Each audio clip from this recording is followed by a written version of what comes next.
Mi invitado dice, es el tiempo exacto de revocar el derecho legal del enemigo en las finanzas. ¿Tú qué dices? Enseguida.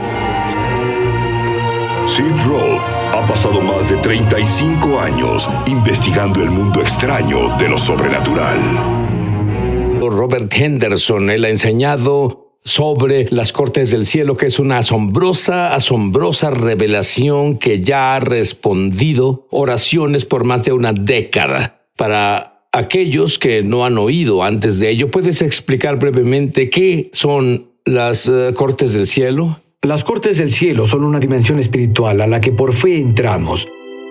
Y por fe tomamos la palabra de Dios y entramos a esa esfera. La mejor forma de explicarlo es, Jesús, cuando enseñó oración, lo puso en 3 rondas: acercarse a Dios como Padre, amigo y juez. Muchos sabemos lo que es ir con Él como Padre, sabemos cómo es acercarse a Él como amigos, porque es nuestro amigo. Pero en el libro de Lucas, capítulo 18, en verdad Él dice que podemos venir ante Él en su sistema judicial, porque Jesús habló sobre una mujer que fue ante un juez injusto y debido a la presentación persistente de su caso, tuvo un veredicto. Y el asunto es que si esta mujer obtuvo un veredicto de un juez injusto, el punto de Jesús era ¿cuánto más podemos ir ante Dios, el juez de todo, y que emita veredictos a nuestro favor? Lo que encontraste fue que el enemigo tiene derecho legal contra nosotros por nuestros ancestros o nuestros días actuales en la vida. Y mientras el enemigo tenga este derecho legal, es como si el cielo se cerrara. De hecho, la palabra adversario es antídicos, y ante significa en vez o en contra. Dico significa derechos, pero junto en realidad significa quien trae una demanda judicial. Y el propósito del diablo como antídicos, pues en 1 de Pedro 5:8 dice que eso es, el poder del diablo como el antídicos es negar lo que es nuestro por derecho. El nuevo pacto que tenemos en Cristo Jesús nos promete toda clase de bendiciones que no vivimos porque hay un caso contra nosotros en el mundo espiritual. Ahora, ¿cómo rayos brincaste de todas estas maravillosas áreas a las finanzas? Bueno, porque las finanzas es un área en que Dios quiere bendecirnos. La Biblia nos dice que tenemos bendiciones de sanidad, bendiciones en la vida familiar, bendiciones en la vida personal, pero financieramente, seguido las personas no llegan a prosperar, y la razón por la cual el enemigo no quiere que prosperemos es porque Dios nos usa para ayudar a financiar los propósitos del reino de Dios en la tierra. Y el enemigo construye casos contra nosotros para alejarnos de la bendición financiera que Dios nos guarda. Y hay un avivamiento tal viniendo al mundo porque se llama la gloria global. Y adivina qué, cubrirá las finanzas. Absolutamente. Y bueno, estamos en un estudio que requiere de finanzas, porque para alcanzar al mundo requieres finanzas. Y lo que pasa, y pasa seguido, es que el enemigo o su plan malvado logra que las finanzas propaguen sus propósitos, pero Dios dice, necesito personas que ayuden financieramente mis propósitos en la tierra, porque Dios no aventará dinero del cielo. Debe tener vasijas para canalizarlo hacia la tierra, y el enemigo sabe eso, y él busca derecho legal para negarnos el derecho a funcionar en esa área. Entonces,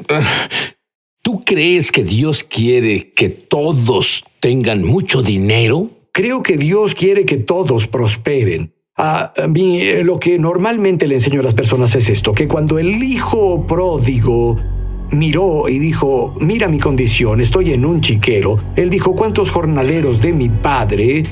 Y eso literalmente significa que no eran hijos e hijas, eran sirvientes en la casa. ¿Cuántos jornaleros de mi padre tienen comida de sobra? Así que le digo a las personas, y creo que el estándar de Dios para nosotros es cubrir nuestras necesidades y tener sobras, pero no es que todos sean ricos, significa que vivimos una vida próspera. Y seguido luchamos y nos distraemos de lo que Dios nos llamó a hacer porque estamos ocupados tratando de sobrevivir. Y sé que es la realidad en la vida de la gente, sé que fue la realidad en mi vida en momentos pasados, Pero debo decir, cuando descubrí las cortes del cielo, Sid, y comencé a deshacer asuntos de mi linaje y diferentes otros asuntos, te digo que algo se rompió y la bendición de Dios comenzó a llegar. Yo creo que Dios hará que muchos creyentes prosperen, creo que el diablo está nervioso porque todo ese dinero va a la expansión del reino. En realidad oí al Señor decirme, dijo, comerás grosor y beberás de lo dulce y enviarás porciones para quien no tiene nada. Esto sale de Nehemías 8, versículo 10. Y desperté una mañana de un sueño, y en el sueño vi a una chica pakistaní, no se le permitía ir a la escuela, en la situación que estaban, y el Señor me habló y dijo, es a la que quiero que envíes una porción para quien no tiene nada, y yo creo que Dios nos confiará dinero para que podamos financiar el reino de Dios, que literalmente sembremos en esa clase de situaciones, en tareas, y que alguien cubra sus necesidades que de otro modo no se haría jamás. ¿Cómo manejas esto? La Biblia dice claramente, Jesús se volvió pobre. Sí, no creo que eso hable de su estatus económico, tanto como hablar de lo que hizo en la cruz. Porque cuando Pablo escribió, dice, aunque era rico, por amor a ustedes se hizo pobre para poder hacerlos ricos, porque la cruz fue un trueque. La cruz fue una transacción donde Jesús tomó lo que era nuestro y nos dio lo suyo. Otra cosa que señalas, y voy a decirte, algunas de las cosas que encontrarás en este show, nunca las oíste antes. Deuteronomio 8:18. ¿Oíste eso antes tal vez? Él te da el poder de hacer riquezas. Lo han malentendido totalmente. Explícalo. Bueno, él dice, te da poder para hacer las riquezas a fin de confirmar el pacto que juró a tus padres. Y hay otras cosas aquí, pero lo primero que es muy claro es que Él no nos da riqueza, Él nos da el poder para crear riqueza. En otras palabras, ideas, entendimiento creativo, favores, conexiones que vienen porque la bendición de Dios está sobre nosotros, pues somos el pueblo del pacto. Y la Biblia dice, Él te da poder para hacerlas. Esa palabra, hacer, literalmente podemos tener la idea de concebir algo, y la forma en que la riqueza viene es que Dios deje una idea en tu espíritu. Pero bueno, muchos siempre pensamos, y tal vez pase una vez en un trillón de años, que vayamos al buzón y haya un cheque de $10,000 ahí. Esa no es la norma, esa es la excepción. Eso es correcto, porque la forma en que Dios lleva la riqueza a tus manos y hacernos prosperar es impartiéndonos el poder de hacer riqueza, la bendición de Dios sobre nosotros. Creo que es un resultado por ser personas de su pacto. Y entonces, de nuevo, cuando Jesús murió en la cruz, Él trató con el pecado, trató con la enfermedad, trató con el espíritu de pobreza que quiere controlarnos, y eso le digo a las personas, que quiere determinar nuestro futuro en vez de lo que Dios dice. ¿Qué dice la Biblia sobre la transferencia de riqueza del fin de los tiempos? Bueno, claramente en las Escrituras la Biblia promete que al pecador da el trabajo de recoger para darlo al que agrada a Dios. Y en realidad creo que es interesante porque Él no solo dice la riqueza será transferida. Entendemos, al ser transferida la riqueza, el pecador y sus planes, lo que ha propagado en la tierra. Ellos perdieron su influencia porque la riqueza produce influencia. Y Dios quiere confiarnos con riqueza para ver su orden del día, su propósito en la tierra. Y la riqueza transferida es para ese propósito, es por esa razón. Ahora, oí sobre la riqueza transferida por años y años y años, pero normalmente era sobre cómo iba a ser bendecido y cómo iba a tener una mejor vida y cómo, tú sabes, pasará eso. Pero entiendo que la riqueza transferida es para el cumplimiento del plan de Dios en la tierra, y porque no podemos ver que pase sin que eso ocurra. Y hay algo que tú haces y que quienes nos ven pueden hacer, que hizo la diferencia en el mundo, y la revelación que tienes, que nos permite alcanzar la riqueza transferida, y lo has hecho por muchos años. Se llama orar en lenguas. Sí, absolutamente. Oro en lenguas, lo mencionaste el otro día. En realidad oro en lenguas mucho. Cuando estoy en mi tiempo de orar, la mitad de mi tiempo lo paso orando en el Espíritu, porque abre tu corazón en lenguas, abre tu entendimiento natural. Por eso el apóstol Pablo dijo, oro en el Espíritu, oro en mi entendimiento. Y el orden es muy importante aquí. Canto en el Espíritu, canto en mi entendimiento. Porque funcionar en la esfera espiritual en verdad abre la esfera del entendimiento, que es de donde vienen las revelaciones, de ahí vienen las ideas. El poder para hacer riqueza puede impartirse. Mi hijo viaja conmigo en aviones a veces, y él le dijo a su madre una vez, él le dijo, papá está hablando solo. pero lo que hago es orar en el Espíritu mientras estoy en el proceso de la vida normal. Ahora, hay personas que nos ven ahora y ven un lindo traje, tu cabello estilizado, linda corbata, tal vez un lindo reloj, y dicen, yo no me identifico con él. No sé de dónde saldrá el dinero para alimentar a mi familia. Yo ni siquiera sé de dónde voy a sacar mi próximo salario. Él no puede identificarse conmigo. Todo lo que él enseña no aplica conmigo. ¿Qué les dirías? Diría que están completamente mal, porque si conocieran mi historia, se asombrarían por lo que Dios hizo. Cuando descubrí honestamente las cortes del cielo, hasta ese punto, Mary y yo en realidad luchábamos. Descubrí que había un caso legal contra mí en el mundo espiritual. ¿Durante cuántos años lucharon? Bueno, déjame decirte, 30 años. 30 años de la vida. Así 30 años de la vida matrimonial. ¿Te identificas con él? Te lo digo. 30 años de vida matrimonial. Y cuando descubrí las cortes del cielo y comencé a practicar esos principios y busqué deshacer el derecho legal que el enemigo clama. Y esa es la clave. Son legales.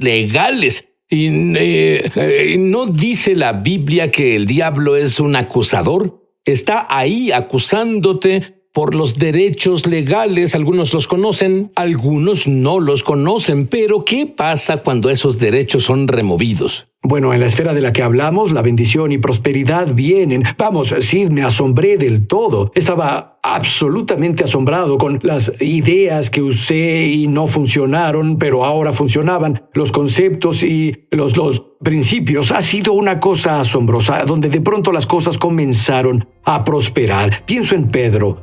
Cuando Pedro pescó toda la noche y no atrapó nada, Jesús dijo, ve a lo profundo y suelta tu red. Y a la orden del Señor lo hizo renuente, lo hizo y pescó una gran cantidad. Y le digo a las personas, escuchen, no sobreespiritualicen esto. ¿Qué significaban los peces para Pedro? No significaban almas, significaban dinero. Significaban para Pedro el tener dinero caído de arriba. Ahora, porque algo cambió de la noche a la siguiente mañana. Un cambio completo porque oyó la palabra del Señor y caminó con ella. Y lo que tú dices es que muchos cristianos tienen espíritu de pobreza. ¿Qué es un espíritu de pobreza? Pues un espíritu de pobreza es una forma de pensar, puede ser una mentalidad, pero creo que más que nada es algo que el diablo usa, es una maldición que él usa para en realidad limitar el resultado que vemos de nuestra labor.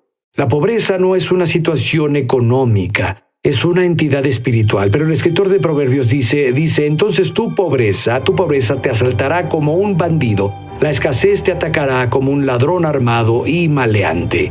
Así que tienes que romper el acuerdo con esa entidad espiritual. Si fuera solo una condición, entonces cambiarías algunas cosas que haces en lo natural, pero no solo es una condición, en realidad es un ser espiritual con quien debemos romper acuerdos. Bueno, tienes muchas gemas, no tenemos tiempo para cubrirlas todas, pero todo está en el libro. Cuando regrese, Robert reprenderá al espíritu de la pobreza de tu vida y orará porque entres en la gloria, la esfera de los milagros. Robert, tú enseñas que el dinero tiene una voz.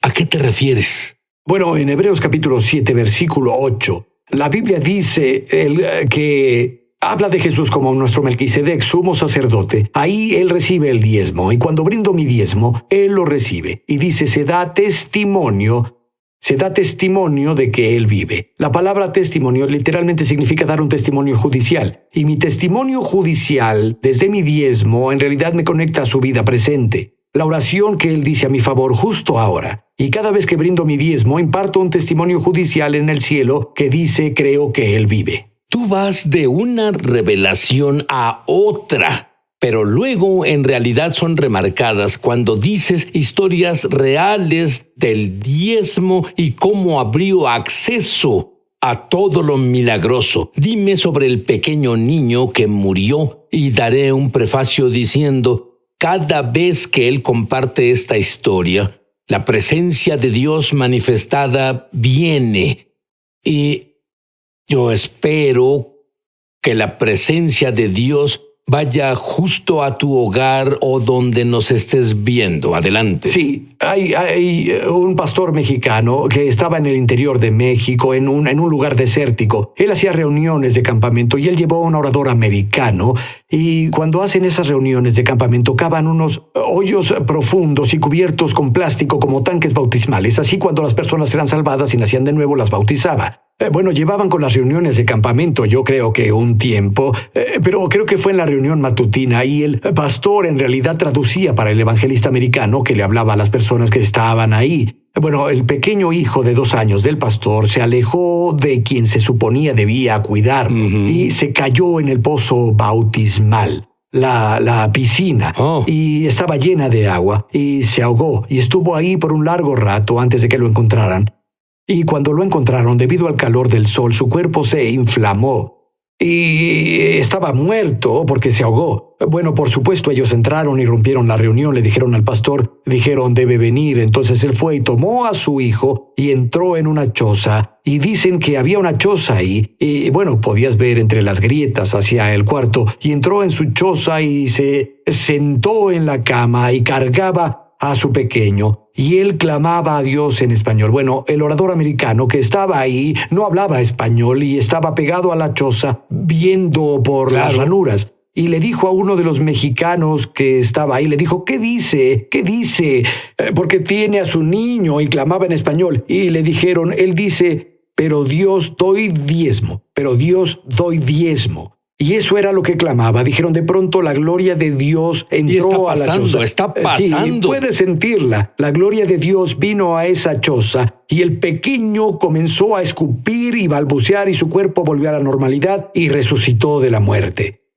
Porque el pastor tenía derecho a lo milagroso basado en su obediencia al diezmar.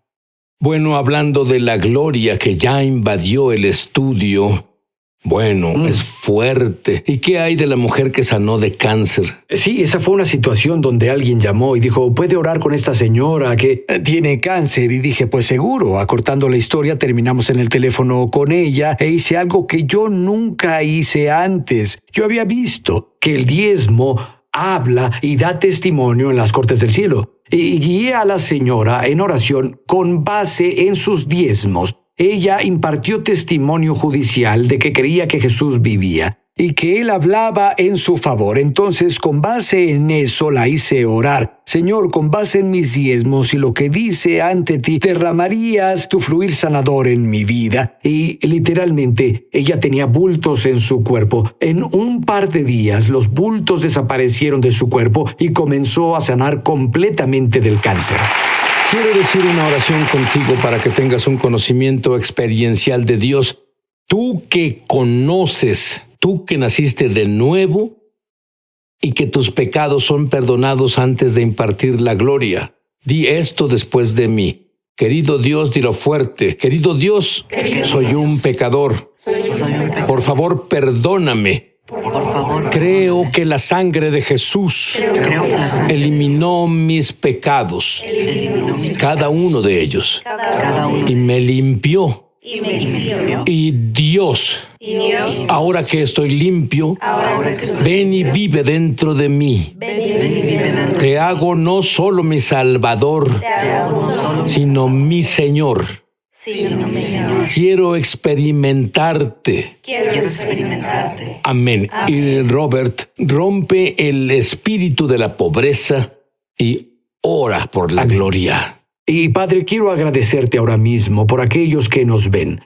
Y Señor, quiero decretar y declarar, incluso desde esta autoridad que me diste en las cortes del cielo, que todo derecho legal con base en la sangre de Cristo se rompe en tu pueblo, que el enemigo reclamaba para afligir con espíritu de pobreza y ganancias diminutas por su labor. Señor, decreto justo ahora la pobreza, tú la destruyes, sus derechos son revocados con base en lo que Jesús hizo por nosotros en la cruz, que se volvió pobre para que podamos prosperar, e incluso las Escrituras dicen ser rico. Así que imparto eso a tu pueblo y digo, Señor, deja que la prosperidad venga ahora. Señor, incluso veo puertas abrirse, puertas viniendo ahora con nuevas oportunidades para las personas a las que no se les permitió antes. Esas puertas están abiertas ahora, se abren justo ahora para tu pueblo,